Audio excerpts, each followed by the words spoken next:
The house in Sherman Oaks was unassuming, with its Spanish Revival architecture blending seamlessly into the neighborhood. Yet, locals spoke of a certain magnetism that seemed to emanate from its walls. Once the home of the glamorous Yvonne De Carlo, famed for her roles in films and as Lily Munster on the Munsters, the property held more than just architectural charm, it carried whispers of the past. The current owners, Jill and Mark Hollis, had moved in 6 years ago. Jill, a collector of vintage Hollywood memorabilia, had been ecstatic to own a piece of Tinseltown history. "I thought it would be inspiring," she said during a local interview. "But I never expected the other things." From the first week, oddities made themselves known. Jill recalled walking into the living room one afternoon to find a sudden gust of wind sweeping through, scattering papers from the coffee table. "I thought Mark left a window open, but everything was shut tight. I even checked twice," she said. Mark, more skeptical by nature, brushed it off as a draft. However, his disbelief began to waver one evening while he was working in the upstairs study. "I heard it," he admitted. "Faint music, like it was coming from an old record player. It was a tune I didn't recognize at first, but Jill identified it later as Say It Isn't So. Apparently, Yvonne used to sing it. The music would often play at strange hours, usually late at night.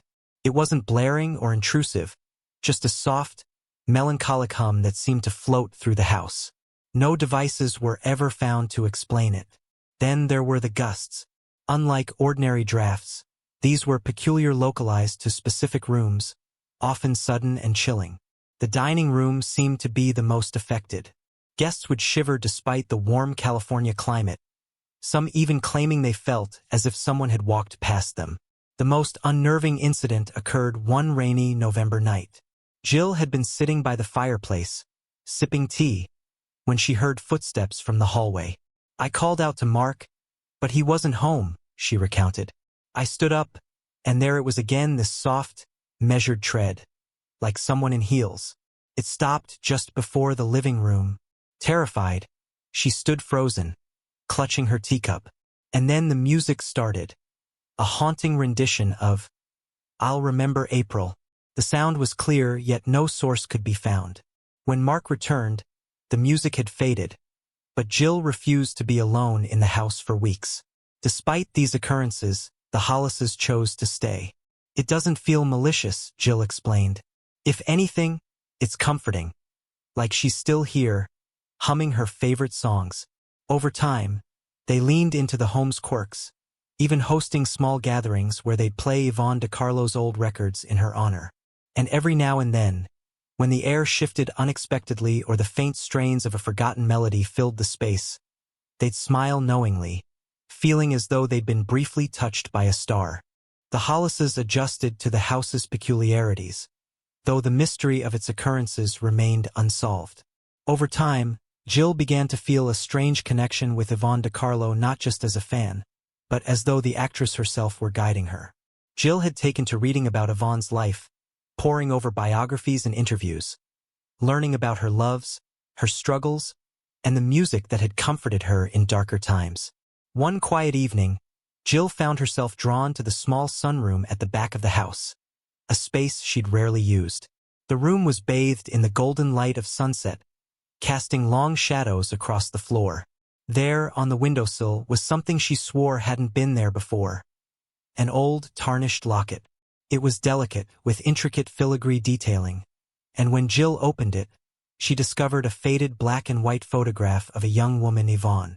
Opposite the photograph was an inscription in tiny, elegant script, "To remember what was lost." "Mark," she called, her voice trembling. When he arrived, she showed him the locket. "Where did you find this?" he asked, inspecting it closely. "It was just here," she said, gesturing to the windowsill. "But I've cleaned this room dozens of times. I would have seen it." Mark's brow furrowed. "Maybe it got wedged somewhere and fell out?" But Jill wasn't convinced. Holding the locket, she felt a faint chill run through her, as though an unseen hand were brushing against her skin. That night, she placed the locket on her bedside table. Things took a more unsettling turn after that. Jill began having vivid dreams, always the same. She was standing in a smoky, dimly lit club, the air thick with the sound of a piano. At the center of the room stood Yvonne, singing softly. Jill could never remember the lyrics upon waking, but the melody lingered, haunting her throughout the day. Then the whispers began. At first, Jill thought it was just her imagination. She would catch faint murmurs while folding laundry or cooking dinner, the words indistinct but undeniably there. One evening, as she passed the hallway mirror, she froze. Reflected behind her, just for a moment, was the silhouette of a woman in an elegant evening gown. By the time she turned around, the figure was gone. Mark was less willing to admit anything unusual was happening. "You've been immersing yourself in all this old Hollywood stuff," he said one night. "Maybe it's getting to you," but even he couldn't ignore what happened next.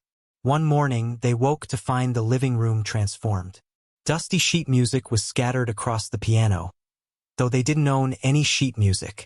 The faint scent of gardenias, Yvonne's favorite perfume, filled the air. And, eeriest of all, the locket had moved, now resting atop the piano as if placed there deliberately. Jill decided to dig deeper into the house's history.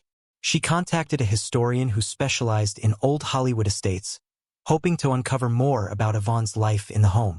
What she learned only deepened the mystery. The historian revealed that Yvonne had reportedly spent her final years in the house longing for something or someone she had lost. Local lore suggested she would sit at the piano late into the night, playing the same melodies over and over, as if trying to summon a forgotten memory. She wasn't alone in those moments, the historian added cryptically, pausing before continuing. Neighbors claimed they heard voices not hers, but a man's whispering back to her. Jill felt the hair on her neck stand up. Who was he? No one knows, the historian said. But there were rumors about a love she couldn't let go of. That evening, as Jill sat in the living room, the air grew colder. The piano, untouched for weeks, let out a single, resonant note, echoing through the silence. Jill's heart pounded as the faint strains of a familiar tune began to play, though no one was at the keys.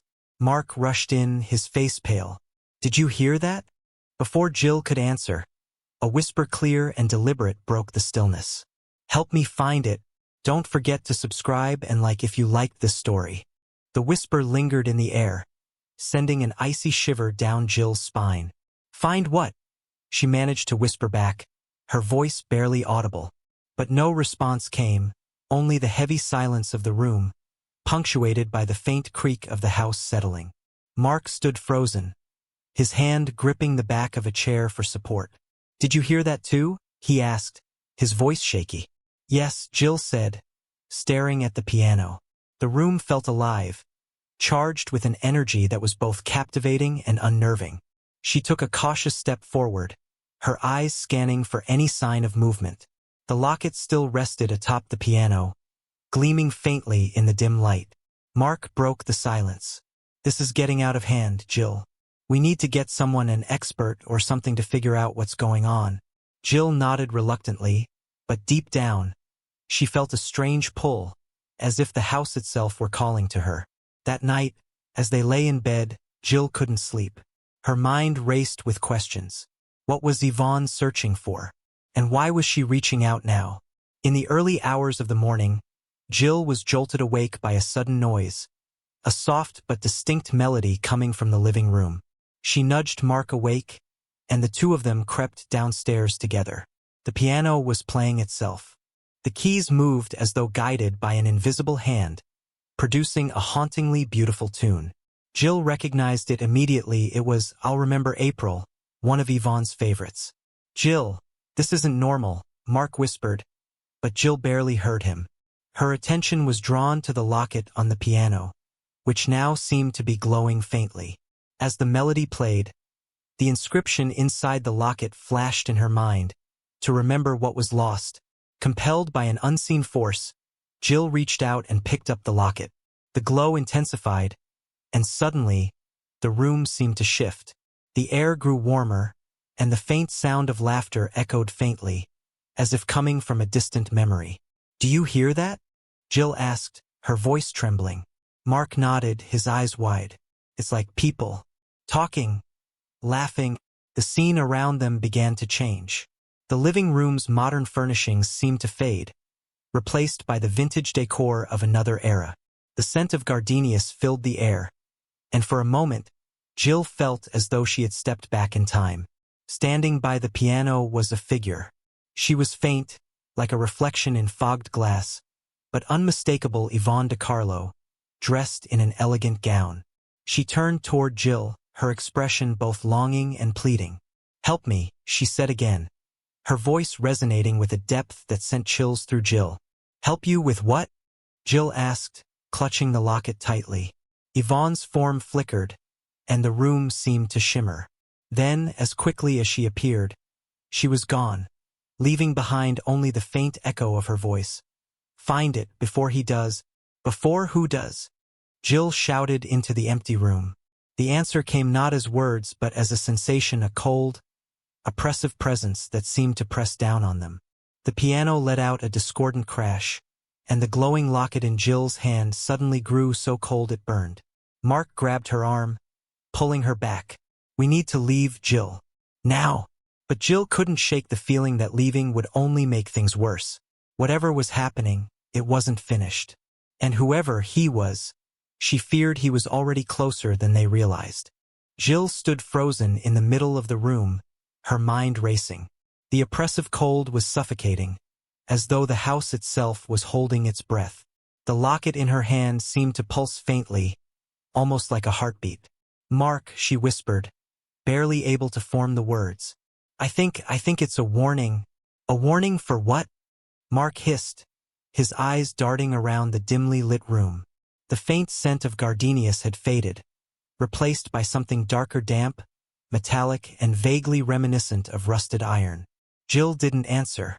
Instead, she knelt by the piano, examining its intricate carvings as though searching for something.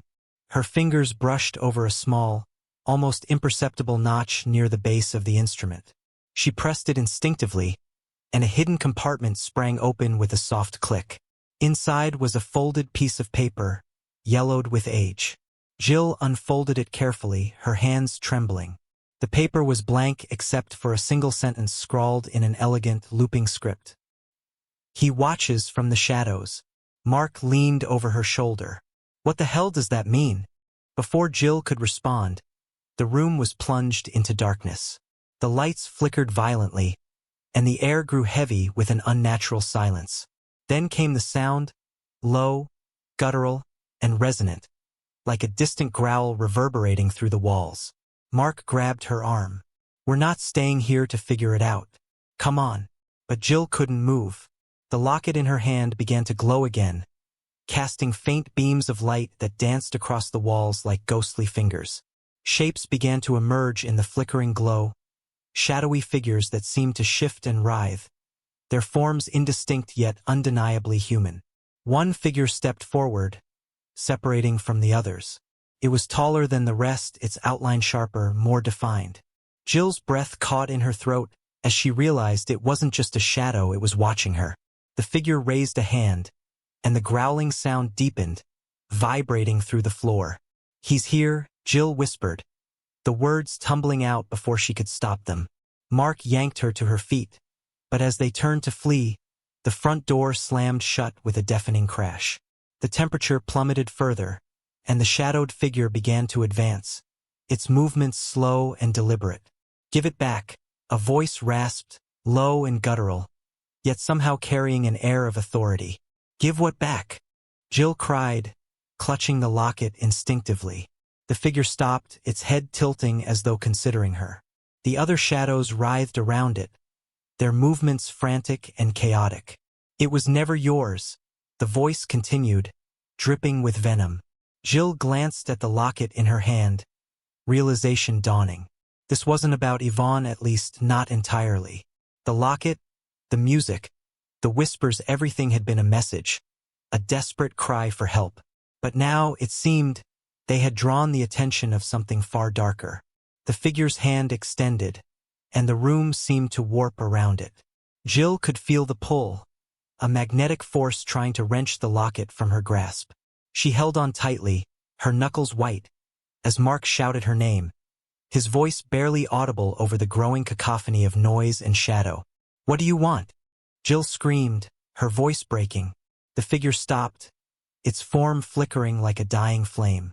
Then, in a voice so faint it was almost a whisper, it replied, "To finish what she started." The room erupted in chaos as the lights shattered, plunging them into complete darkness. Jill's scream echoed through the house, but it was lost amidst the cacophony of whispers, growls, and the haunting melody that had returned, growing louder, more insistent, as though urging her toward a truth she wasn't yet ready to face. The melody swelled, a haunting crescendo that reverberated through the very foundation of the house. It wasn't coming from the piano anymore. It was everywhere, weaving itself into the air like an unseen web. Jill clutched the locket, its faint glow now pulsing in time with the music. Mark's grip tightened around her wrist. "Jill, we have to go," he yelled, his voice barely cutting through the chaotic symphony. But something anchored her to the spot, a feeling she couldn't explain, a sense that running would only make things worse. The shadowy figure took another step forward, its edges rippling unnaturally, as though it were struggling to hold its shape. Jill could feel its gaze, cold and unrelenting, as if it were peering into the deepest corners of her soul. "She left this for me," Jill said aloud, her voice trembling but resolute. The figure paused, its head tilting slightly. The other shadows around it seemed to recede, their movements slowing. Mark looked at her, bewildered. "What are you talking about? Who left what?" "The locket," Jill whispered. "Yvonne. She wanted someone to find it, to protect it." The air around them shifted, the oppressive cold giving way to a subtle warmth. The melody softened, its notes growing clearer, more deliberate. Jill suddenly recognized the song. It wasn't just one of Yvonne's favorites. It was her song, a ballad she had written but never performed publicly. Jill had read about it in an old interview. Yvonne had called it her unfinished masterpiece, a piece of her heart she had never shared with the world. The figure took another step forward, its form solidifying. Jill could now make out more details, the faint outline of a face, dark eyes that seemed to burn with an inner fire. "Why her?" the figure rasped, its voice low and guttural. "Why you?" "I don't know," Jill replied, her voice cracking. "But she wanted me to find this, to keep it safe." The figure's gaze flicked to the locket in her hand, and the glow intensified, casting long shadows across the room. For a fleeting moment, Jill thought she saw another figure, a woman standing just behind the shadow.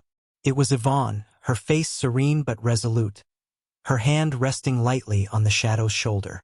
The melody swelled again, and this time, words seemed to weave through the music, faint and indistinct, but unmistakably Yvonne's voice. "What is lost must be found." Jill's grip tightened around the locket as the room began to spin, the shadows twisting and writhing like smoke caught in a tempest. Mark shouted something, but his words were drowned out by the growing cacophony. The floor beneath them trembled, and the walls seemed to close in, the house itself reacting to the escalating tension. And then, just as suddenly as it began, everything stopped. The room was deathly silent. The shadowy figure was gone, as were the others. The locket in Jill's hand was ice cold, its glow extinguished. Mark staggered backward, his face pale. Is it over?" he asked, his voice barely above a whisper. Jill shook her head, her eyes fixed on the piano. The sheet music that had appeared earlier was gone, replaced by a single, handwritten note lying across the keys. She approached it cautiously, her heart pounding. The note read, "Follow the melody to the end." Jill turned to Mark, holding the note up for him to see. "This isn't over," she said, her voice steady despite the fear clawing at her chest. Mark looked at her, his expression a mixture of disbelief and dread. "Then what is it?" Jill didn't answer. She didn't know. But deep down, she felt the answer lay somewhere beyond the melody, somewhere the locket, the house, and the restless spirit of Yvonne De Carlo were leading her. And whatever waited at the end of that melody, she knew it wasn't just about Yvonne anymore. It was about something much older, much darker. Something that had been waiting for far too long. The following evening, Jill sat at the piano, the locket around her neck and the note in her hand. The house was unnervingly quiet, the air heavy with anticipation. She placed her trembling fingers on the keys and began to play the melody, following it to its haunting conclusion. As the final note hung in the air, the room darkened, and the locket began to glow brightly, casting intricate patterns of light across the walls. A sudden rush of wind filled the room, and the shadows returned, but this time, they didn't writhe or threaten. They formed a single figure, Yvonne, luminous and serene. "Thank you," Yvonne said, her voice soft and filled with gratitude. "He can't touch it anymore." The glow from the locket faded as Yvonne's form began to dissolve. Jill reached out instinctively, but Yvonne simply smiled. "It's over," she whispered. "You've given me peace." The shadows disappeared, the air became warm and still, and the oppressive weight of the house lifted. Mark entered cautiously from the hallway, his face pale. "What just happened?" Jill looked down at the piano and the locket, now cold and ordinary. "I think we finished her song," she said. The house remained silent after that night. The whispers, the shadows, the melodies all gone. Jill and Mark decided to stay. The house no longer a place of fear but one of history and quiet resolve. And though Jill never wore the locket again, she kept it in a small box on the piano, a reminder of the melody, the mystery, and the restless spirit of Yvonne De Carlo, now finally at peace. Don't forget to subscribe and like if you liked this story.